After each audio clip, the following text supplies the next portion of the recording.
नाम सुमन है। आज मेरी शादी का दिन है। मेरे घर में सारी तैयारियां जोरों शोरों से चल रही हैं। मेरे पिता ने मुझे बीए तक पढ़ाने के बाद मेरी शादी तय कर दी। मेरे गांव में ऐसा ही होता है। यहाँ पर लड़कियों को बहुत कम पढ़ाया जाता है और 18 साल की उम्र होते ही उन्हें ब्याह कर दिया जाता है। मेरे पिता ने फिर भी मुझे ग्रेजुएशन तक पढ़ने दिया, वरना बहुत सी लड़कियां तो ऐसी भी हैं जो 12वीं तक ही पढ़ पाई थी।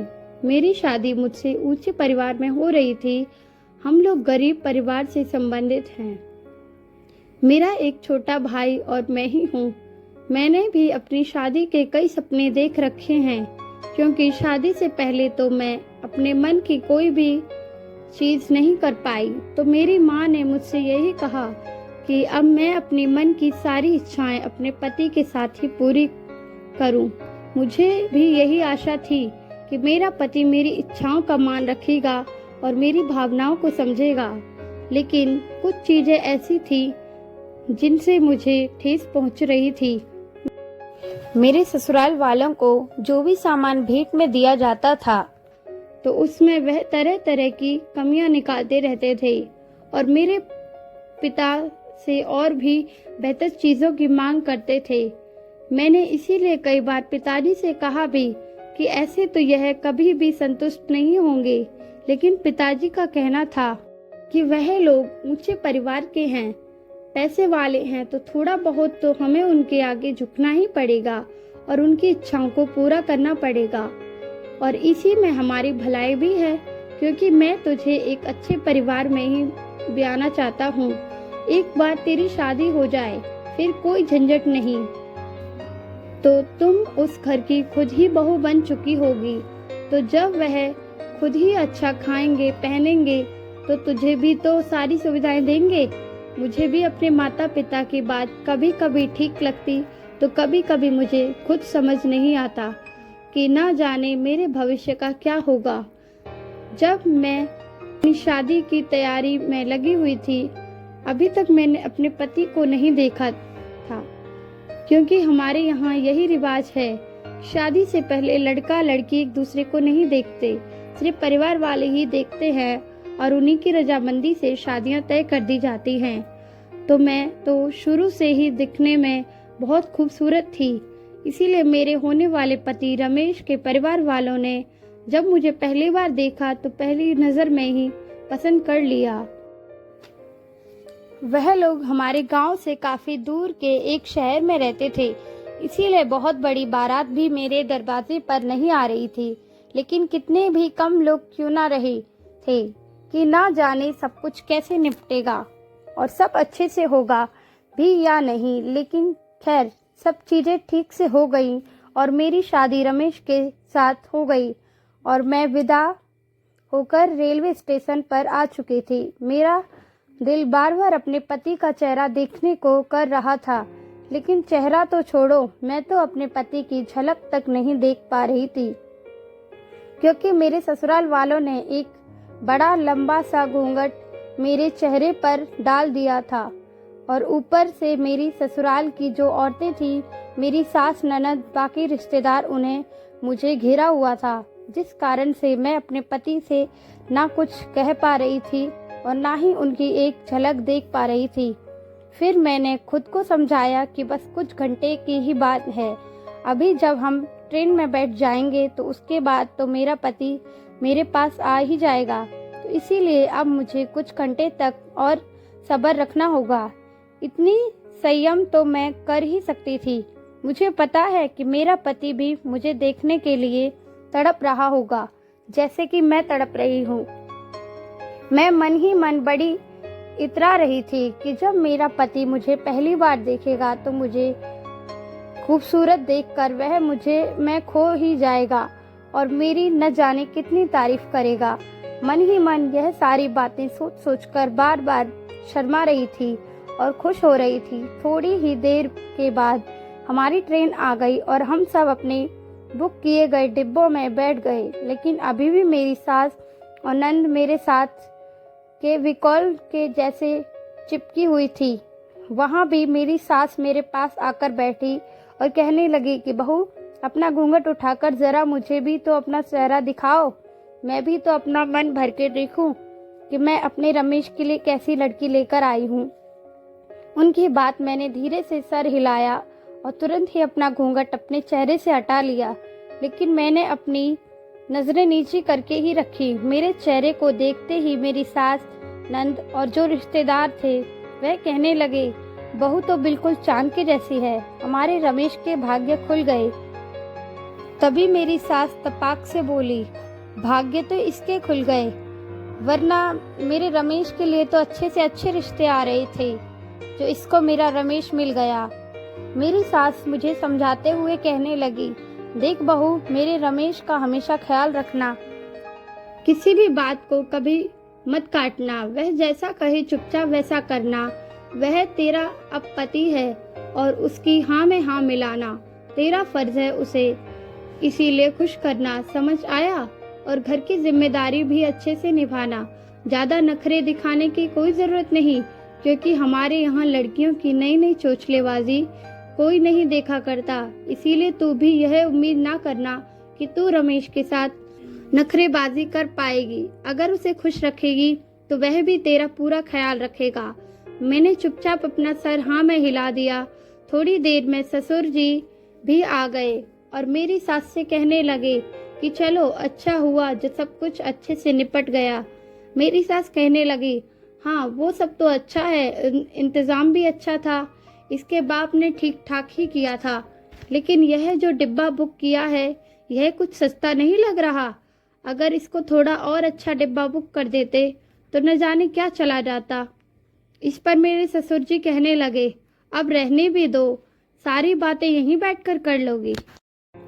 तो मेरी सास कहने लगी कि अरे, जो बात है वह तो कही ही जाएगी, आखिर हम लोग बहुत ऊंचे खानदान के हैं, तो हमारी किसी भी चीज में कोई कमी नहीं होनी चाहिए। अभी तो कपड़े लत्ते भी देखना बाकी है, अगर मुझे जरा सी भी किसी चीज में कोई कमी लगी तो मैं इसके बाप को बुलाकर तुरंत ही सारी भरपाई करवा लूंगी।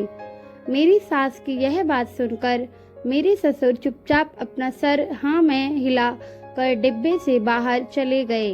फिर वह अपनी बेटी यानी मेरी ननंद को देखकर कहने लगे कि चलो, अब जो भी है, अब यह लड़की हमारे घर की बहू है, तो जैसी भी हमें इसे अपनाना होगा। आखिर किया भी क्या जा सकता है, जो जितना मिला है उतने में ही हमें संतुष्ट रहना होगा। मुझे अपनी सास की यह सारी बातें बहुत ही बुरी लग रही थी, लेकिन मैं उनसे कुछ भी नहीं कह सकती थी। अपमान का घूंट पीकर मैं चुपचाप रह गई। उसके बाद मेरी सास मुझसे कहने लगी, मेरे तो पैर बहुत दुख रहे हैं, ले चल अब मेरे थोड़ी देर पैर दबा, आखिर मैं भी अब अपनी बहू के होने का कुछ फायदा तो उठा लूं। मेरी सास ने तुरंत ही अपने पैर मेरी गोद में रख दिए। मैं भी चुपचाप उनके दोनों पैर दबाने लगी और वह बड़े आराम से अपना सर टिकाकर आंख बंद करके झपकी लेने लगी। मैं मन ही मन सोचने लगी कि कहाँ मैं अपने पति से मिलने के ख्वाब देख रही थी और कहाँ यह लोग मेरा पीछा ही नहीं छोड़ रहे हैं। अब तो काफी रात भी हो गई है, लेकिन फिर भी यह लोग मेरे डिब्बे से बाहर जाने का नाम तक नहीं ले रहे हैं। लेकिन फिर भी मैंने सोचा कि अब मुझे इस सब की आदत डालनी होगी, क्योंकि मैं एक संयुक्त परिवार में ब्याह कर जा रही हूँ, तो यह सब तो लगा ही रहेगा। खैर, थोड़ी देर के बाद मेरी सास ने कहा, चल अब बहुत सेवा कर ली, अब मेरे बेटे की सेवा कर ले, अब मेरे बेटे की सेवा भी करके दिखा मुझे। उसके बाद वह मुझसे कहने लगी कि देख, अपने इन सारे गहनों का ख्याल रखना, एक भी गहना इधर से उधर नहीं होना चाहिए। इतना कहकर वह मेरे डिब्बे से चली गई। मैंने भी चैन की सांस ली। अब रात काफी हो चुकी थी। मैंने धीरे से अपनी चुनरी को हटाकर साइड में रखा और अपने बालों को खोल लिया और खिड़की के पास बैठ गई। बाहर की ठंडी हवा और खूबसूरत नज़ारा मुझे अंदर ही अंदर सुकून सा पहुंचा रहा था। ट्रेन अपनी रफ्तार से दौड़ती ही चली जा रही थी। और बाहर दिखती हुई हरियाली जो कि चांदनी रात में किसी जन्नत जैसी लगती थी, मेरी आंखों को बहुत ठंडक पहुंचा रही थी। मैं कुछ देर चुपचाप बाहर का नज़ारा देखती रही, धीरे धीरे गुनगुनाती रही।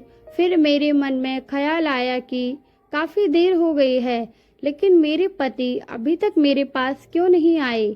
अभी मैं यह सब सोच ही रही थी कि तभी मुझे डिब्बे के दरवाजे पर किसी की आहट सुनाई दी। मैं समझ गई मेरे पति आ रहे हैं। मैं तुरंत ही सीधी होकर बैठ गई और अपनी चुनरी को धीरे से ओढ़ लिया। मेरे पति अंदर आ चुके थे। उन्होंने अपना सेहरा उतार कर एक तरफ साइड में रखा। मुझे लगा कि अब वह मुझे कुछ ना कुछ तो कहेंगे। अब मैं पहली बार अपने पति की आवाज़ सुनूंगी। मैंने अपना सर नीचे कर लिया। उन्होंने अपनी शेरवानी उतार कर एक साइड में सामने वाली सीट पर रख दी और वह मेरे पास आकर चुपचाप बैठ गए। उसके बाद उन्होंने धीरे से मेरी गर्दन पर हाथ रखा और मेरे बालों को एक तरफ किया। उनके इस तरह से करने से मेरे पूरे शरीर में सिहरन सी दौड़ गई। ऐसा लगा कि जैसे मुझे 440 वोल्ट का झटका लगा हो। मेरी आंखें तुरंत ही शर्मा गई और मुझे भी शर्म आने लगी। मैं सोचने लगी कि यह क्या, इन्होंने तो आते ही सब कुछ आते ही करना शुरू कर दिया। मुझे तो लगा था कि यह मुझसे थोड़ी देर बातें करेंगे और कुछ देर मेरे चेहरे को निहारेंगे, लेकिन इन्होंने तो ऐसा कुछ भी नहीं किया। फिर मैंने सोचा, खैर हो सकता है यह मेरे लिए बहुत ज़्यादा बेचैन हो और इसीलिए इनसे सब्र नहीं हो रहा है। उसके बाद मेरे पति ने मुझे घेर कर अपनी तरफ बिठाया और मेरे चेहरे को दोनों हाथों में लेकर बहुत ध्यान से देखने लगे। मैं मन मन मुस्कुरा रही थी। मैंने धीरे से अपनी नज़रें उठाई और एक नज़र अपने पति की तरफ देखा। जब मैंने अपने पति को देखा तो मैं बहुत ही खुश हो गई, क्योंकि मेरे पति दिखने में बहुत ही हैंडसम थे। जैसा पति मैं चाहती थी, मुझे बिल्कुल वैसा ही पति मिला। यह देखकर मैं निहाल हो गई थी कि कम से कम भगवान ने मुझे मेरा मन चाहा वर दिया है। वह न सिर्फ शक्ल सूरत से अच्छे थे, बल्कि उनकी कद काठी भी बहुत लंबी चौड़ी और मजबूत थी। उनकी भरी हुई मजबूत हाथ मुझे अंदर ही अंदर बेचैन कर रहे थे। उसके बाद उन्होंने मेरे साथ वह सब करना शुरू किया। उसके बाद उन्होंने मेरे गहने एक एक करके उतारे और उन्हें एक कपड़े में लेकर साइड में रख दिया। उसके बाद उन्होंने मेरे बाकी के कपड़े उतारना शुरू कर दिए और जल्दी से अपने भी सारे कपड़े उतार दिए। मैंने पहली बार किसी मर्द के स्पर्श को अपने बदन पर महसूस किया था, जिसे मैं महसूस करके बहुत खुश हो रही थी। उस एहसास को मैं शब्दों में बयां नहीं कर पा रही थी। और मेरा पति जिस तरह से मुझे टूट कर जा रहा था, उससे भी मैं बहुत ज़्यादा खुश थी, क्योंकि वह मेरी सहूलियत का भी पूरा ध्यान रख रहा था। लेकिन साथ ही मैं जिस तरह से चाहती थी और जितनी ताकत और जोश से चाहती थी, वह वैसा ही मेरे साथ कर रहा था, जिससे मैं बहुत खुश थी। मैं भी अपने पति का पूरा इधर ट्रेन की रफ्तार तेजी थी और उधर मेरे पति ने मुझे भी खुद को समाने के बाद अपनी रफ्तार तेज कर दी थी, जिससे मेरी और उनकी दोनों की सांसें बहुत तेज होती चली जा रही थी और हम दोनों की गर्म गर्म सांसें आपस में अटक रही थी। उन्होंने मेरे किसी भी अंग को अनछुआ नहीं रहने दिया और मेरे शरीर को अपने प्यार से सरोवर कर दिया था। कई घंटे तक हमारे बीच मिलने का खेल चलता रहा और मैं उनके प्यार में पूरी तरह से खो गई। उन्होंने मुझे टूट कर चाहा। मेरा पूरा बदन उनके प्रेम से भीग चुका था। हमने इतना ज़्यादा एक दूसरे के साथ प्रेम किया था कि हमारा बदन भी पूरी तरह से थकान से टूट रहा था। उसके बाद न जाने कब मिलन की थकान से हम इस कदर चूर हो गए थे कि कब मेरी आंख लग गई, मुझे पता ही नहीं चला। सुबह के करीब तड़के की मुझे अपने डिब्बे के बाहर कुछ हल्का सा शोर सा सुनाई दिया, जिसे सुनकर मैं तुरंत ही उठकर बैठ गई। तो मैंने देखा कि मेरे पति डिब्बे में नहीं थे। मैं समझ गई कि वह फ्रेश होने के लिए चले गए हैं। मैंने तुरंत ही उनके पैर छुए। उन्होंने मुझे आशीर्वाद दिया।